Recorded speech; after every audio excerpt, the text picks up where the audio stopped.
Bonjour à tous, chers téléspectateurs, auditeurs de Radio Cyclo. On est dans la bonne humeur. J'ai le plaisir de recevoir Axel Carion. Bonsoir, Radio Cyclo. Et notre ami Cédric qui t'accompagne. Tu l'as amené dans une sacrée aventure. Cédric, comment tu vas? Bah écoute, jusqu'ici je suis encore vivant. Donc c'est déjà une grande victoire pour moi, car quand je me suis lancé dans cette belle évasion avec Axel, je ne savais pas du tout à quoi m'attendre. Voilà. Et maintenant, tu sais. Alors, du coup, est-ce que tu repartiras? On n'en sait rien. Tu vas nous dire. Donc, vous êtes parti à l'aventure. Tu as voulu tenter quelque chose avec quelqu'un qui n'était pas un cycliste de tous les jours, on va dire, qui n'avait pas forcément l'habitude de le faire.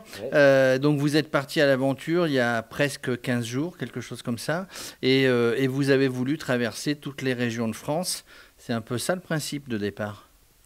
C'est exactement ça le principe, traverser les 12 régions métropolitaines et puis également solliciter la bienveillance et la solidarité des gens pour aller dormir chez eux.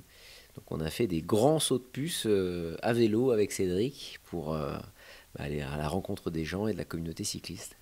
Et ce soir, du coup, donc nous sommes dans le Gard, on va les présenter tout à l'heure, évidemment.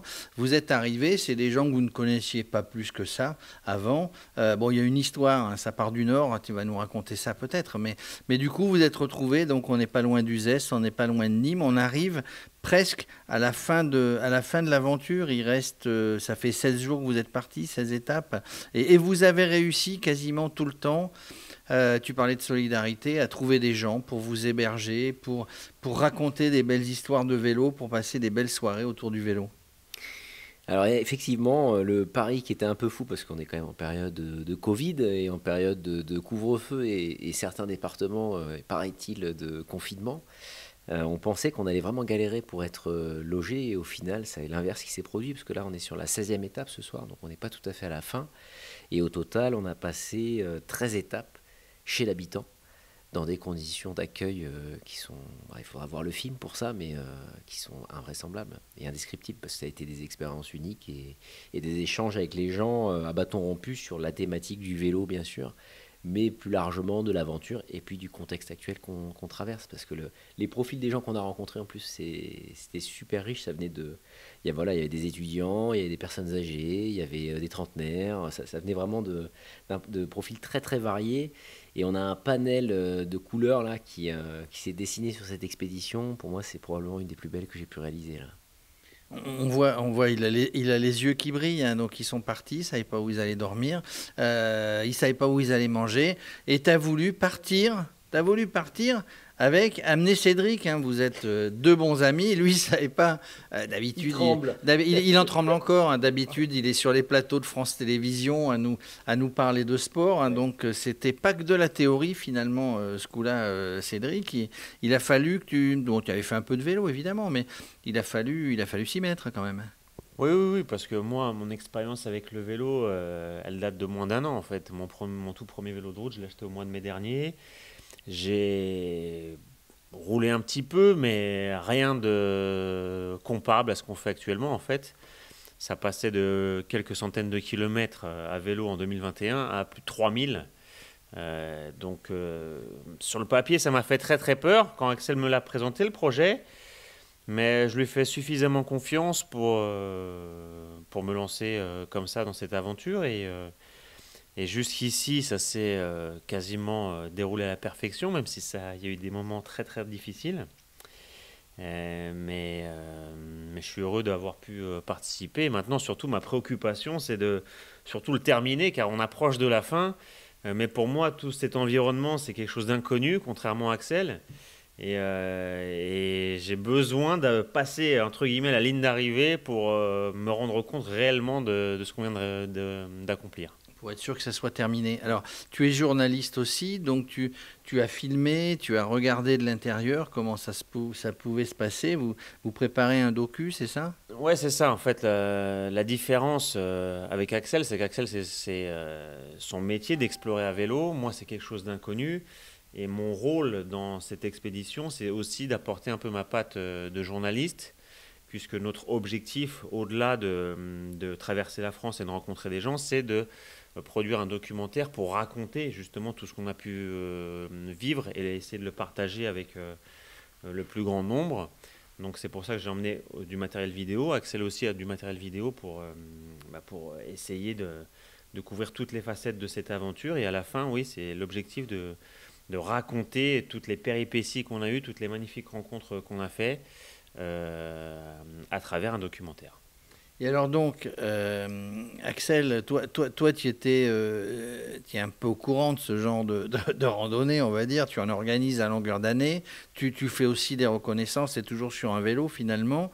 Est-ce que y a eu des choses qui vous ont surpris en termes de difficultés? C'est-à-dire pas forcément la route, mais la pluie, le froid, la neige. Vous êtes parti 2 jours après, il y avait de la neige.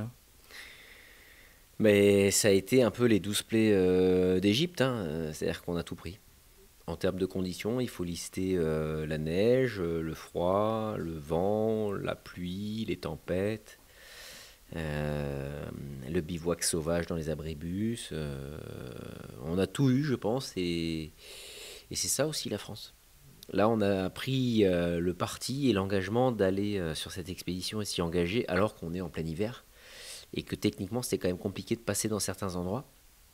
Mais précisément, si je dois partager des belles ondes en tout cas sur ce qu'on a pu ressentir, enfin en tout cas ce que j'ai pu ressentir, j'espère que Cédric avec le temps aura le temps de décanter tout ça, c'est que malgré ces conditions extrêmes, je pense qu'on a vu la France comme peu de gens ont eu l'opportunité de la voir, c'est-à-dire avec très peu de trafic, peu de touristes, des zones quasiment désertiques et des endroits qui sont techniquement, normalement très fréquentés, et ça je pense que c'est un privilège.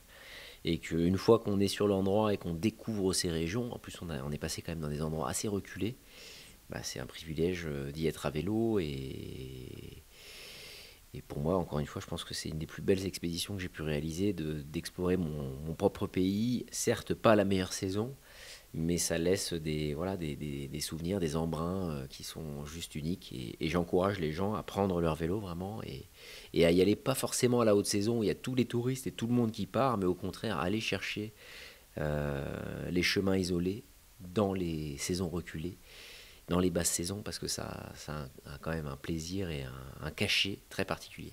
Alors, prochain confinement, donc vous appelez Axel avant, il va vous dire par où vous pouvez passer, par où vous allez pouvoir être accueilli. C'est pour bientôt, hein, le prochain confinement, non, on ne sait rien. Mais donc, la solidarité, l'accueil, vous avez toujours été super accueillis et par des gens que vous ne connaissiez peut-être pas le matin avant de partir. C'est la communauté vélo qui s'est mis en place et finalement, ça c'est un bon signal finalement. Il y a une vraie communauté d'entraide. Ah bah en fait, moi l'univers du vélo et de la communauté vélo, je la connais pas. Axel, lui, est plus familier avec ça et puisque tu en parles, c'est intéressant puisque j'ai pu avoir ce point de vue extérieur et franchement, j'ai été extrêmement impressionné par la solidarité de cette communauté et par la communauté qui suit Axel. C'est-à-dire que tous les jours, on a roulé avec des cyclistes qui sont venus exprès nous rejoindre, qui nous suivaient par la position GPS. Certains sont venus rouler juste quelques heures, certains sont venus juste nous saluer, nous faire coucou, nous dire qu'ils nous suivaient, qu'ils appréciaient notre démarche. Et c'est vrai de voir la mobilisation de cette communauté, de cette solidarité autour d'Axel.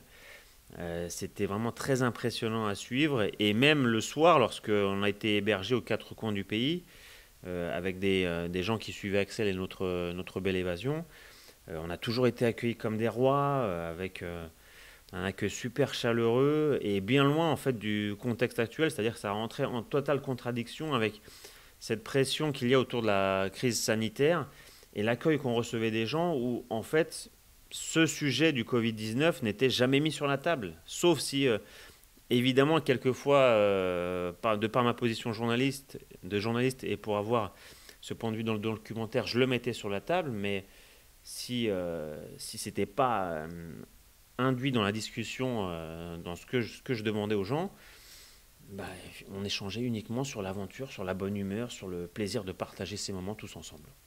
La communauté. Alors il y a des gens qui vous ont suivi, qu'on connaît bien. Il y a avec nous, on le voit pas à l'écran, notre ami Jacques Barge, le roi de l'ultra-distance. Hein, comment on appelle? Le roi Jacques, comme on dit? Le sultan. Le sultan, oui, c'est ça. C'est son prénom. Du fait que depuis son passage à Oman, et puis il y a des gens qui nous accueillent ce soir, qui vous accueillent. Ils vont venir. Tiens, comment on a mis le plateau Radio Cyclo chez eux. Alors comment vous les avez rencontrés, comment vous les avez trouvés Mais comme on a pu faire au départ, c'est-à-dire que moi j'ai lancé un message sur les réseaux sociaux et juste avant de partir, on a eu plus de 120 réponses. Et de mémoire, Eddy, qui est ami de Fabrice, a été un des premiers à répondre en disant si vous passez par là, vous êtes les bienvenus chez moi. Et quand on est venu voir Eddy, dans le nord de la France, eh bien, à un moment donné, ils ont échangé avec Fabrice et ils se sont dit ça y est, ils sont là, ça serait bien que tu puisses les recevoir aussi. Puis ils se sont connectés et Fabrice également est revenu vers moi en me proposant, en me disant voilà, on habite à proximité de Nîmes, si vous passez dans le coin, il faut absolument vous arrêter. Donc déjà dans le nord, on rêvait du sud et on est très bien reçus. Et ben voilà, et Fabrice vient avec nous, vient nous parler un petit peu. Je sais pas si on a la place. Faut se décaler. Faut se décaler, viens avec nous, on se décale, vous voyez, on fait ça dans la bonne humeur, dans la nature. On le voit pas, Fabrice, viens avec nous. Voilà. Alors Fabrice, toi, il a raconté comment ils sont arrivés chez toi finalement. Tu es un vrai passionné de vélo et tu t'es dit, il faut que je reçoive ces gars-là parce que vraiment ce qu'ils font, c'est plutôt sympa. Tout à fait, c'est vraiment un milieu du vélo, là, c'est vraiment familial. Et moi, aujourd'hui, je recherche ça, voilà. Donc j'ai fait beaucoup de compétitions. J'ai fait beaucoup de VTT et aujourd'hui, je cherche cet esprit de vélo famille. Voilà. Et c'est vrai qu'on ne se connaissait pas ce matin, hein, bon, à part sur les réseaux sociaux. Mais voilà, on a sympathisé, on a roulé toute la journée ensemble. J'ai été les rejoindre à 80 km d'ici à peu près. Et on est revenu. Et puis voilà, ce soir, je les héberge, ils dorment à la maison. Et demain matin, je repars avec eux, refaire un petit bout de chemin. Voilà. C'était ça l'esprit que tu voulais avoir sur cette rando, hein? C'était exactement ça et franchement c'est surprenant, c'est-à-dire que moi je rejoins les mots de Cédric, on a été bluffé par l'accueil, on a été bluffé par au quotidien d'avoir ces gens qui viennent te retrouver et qui passent finalement le cap de l'écran, quoi. Parce qu'en fait on est toujours connecté derrière les écrans avec les réseaux sociaux, des notifications et on se dit finalement que les personnes physiques se mobilisent plus. Là clairement on le voit, on l'expérimente, il y a des gens qui prennent leur vélo, qui viennent à notre rencontre et en plus qui nous reçoivent le soir. On ne peut pas détailler le garage de Fabrice, mais c'est un musée. C'est un musée. Il y a toute une histoire avec la bicyclette. Il y a une passion. On ne donnera pas l'adresse, hein, parce que. Non, mais voilà, c'est tous ces gens qu'on a croisés, à part peut-être Mélanie qui nous a recueillis sur le bord de la route. Tous les autres étaient passionnés par le vélo, avaient une histoire avec le vélo qui était formidable, qui était la leur. Nous, on a la nôtre. Cédric, lui, il a découvert la sienne. Moi, j'ai pas mal bourlingué, et c'était juste un échange sur cette thématique, sur cette technologie, sur cette machine. Et je pense qu'en ce moment, on a bien besoin de se rassembler autour de cette thématique parce que le vélo, ça permet de faire des choses formidables et qu'il faut s'en rappeler. Et qu'en ce moment, c'est le meilleur moment pour s'en rappeler. C'est le meilleur moment pour s'en rappeler. Cédric, dernière question. Si c'était à refaire, tu repartirais ? Je me suis posé cette question plusieurs fois depuis le début, c'est vrai. Aujourd'hui, je te dirais oui. Parce qu'on approche de la fin, parce que j'ai surmonté des moments difficiles et parce qu'on a vécu des choses incroyables, je te dirais oui. Je ne te cache pas qu'au bout du 4e ou 5e jour, j'ai maudit Axel et je me suis dit, j'étais certain qu'il m'enverrait au casse-pipe. Finalement, ça s'est bien passé, donc oui, je te dirais oui. Et je pense qu'avec le recul, une fois que la fatigue sera passée, je te dirais évidemment oui, j'y retournerai. Ouais. Alors, en exclusivité, hein, Cédric réfléchit sur quel Biking Man il va s'inscrire. Non pas en journaliste, mais en compétiteur. Il a pris goût. Vous aviez amené la crème à bronzer parce que vous avez tous les deux un visage. Alors, est-ce que c'est la dernière journée dans le sud qui a fait que, mais vous êtes, alors je vais dire bronzé, non, un petit peu rouge, hein. On a pris le soleil pour la première fois en passant les Cévennes. Avant les Cévennes, on n'a pas eu le soleil, c'est aussi simple que ça. On a pris la pluie, le vent, la neige, le froid, et classe, et objectivement, ça sent l'écurie là. On est en train d'arriver à la maison avec le sud qui nous accueille. Dès qu'on a franchi les Cévennes, c'est dingue, la chaleur est revenue, le soleil, les vignes, et puis voilà Oui, la dernière semaine, quand même, enfin les derniers jours, vous avez eu une météo un petit peu plus favorable.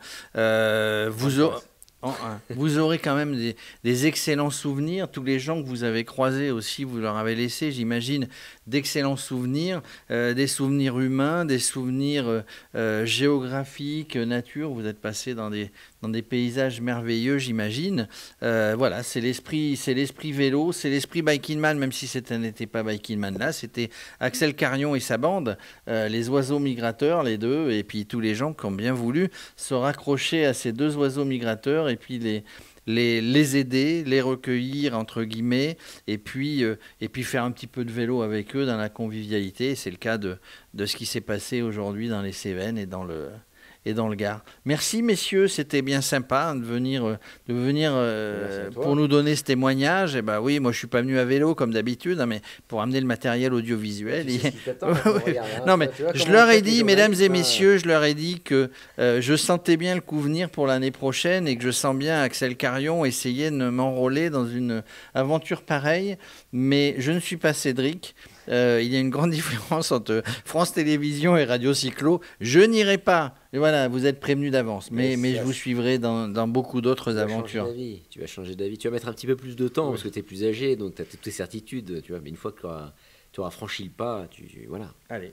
En tout cas, merci Cédric, merci Axel, merci Fabrice d'avoir accueilli comme tous les autres qui vous ont accueilli. À très bientôt, c'était une belle aventure que vous retrouverez en documentaire très bientôt grâce aux images d'Axel et de Cédric. À bientôt.